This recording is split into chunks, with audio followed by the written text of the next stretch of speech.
बिस्मिल्लाहिर्रहमानिर्रहीम अस्सलामुअलैकुम वरहमतुल्लाहि वबरकातुहू। ऑनलाइन कुरान अकेडमी की जानिब से अगर मियाँ बीवी के दरमियान शदीद किस्म का झगड़ा हो, टूटे दिलों को जोड़ने के लिए ताकतवर कलमात, आप ये वजीफ़ा कर लीजिए, इंशाअल्लाह ताला मोहब्बत व मसालिहत पैदा होगी।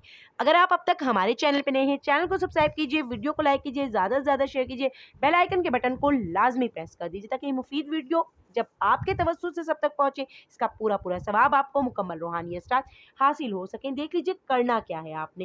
नीचे स्क्रीन पर आपको कलिमात नज़र आ रहे हैं, 41 मरतबा आपने किसी भी वक्त पढ़ लेने हैं। किसी मीठी चीज़ पर दम कर देना है और हस्बैंड वाइफ के लिए और वाइफ हस्बैंड के लिए ये वजीफ़ा कर सकते हैं। उनको खिला देना है, नफ़रत दूर होगी इंशाअल्लाह ताला, रंजिशें दूर होंगी, तकलीफ़ें दूर होंगी, मोहब्बत व मसालिहत पैदा होगी। पूरे यकीन के साथ आप ये वजीफ़ा कीजिए, बावुज़ू हालत में ये वजीफ़ा कीजिए, नमाज की पाबंदी का ख़ुसूसी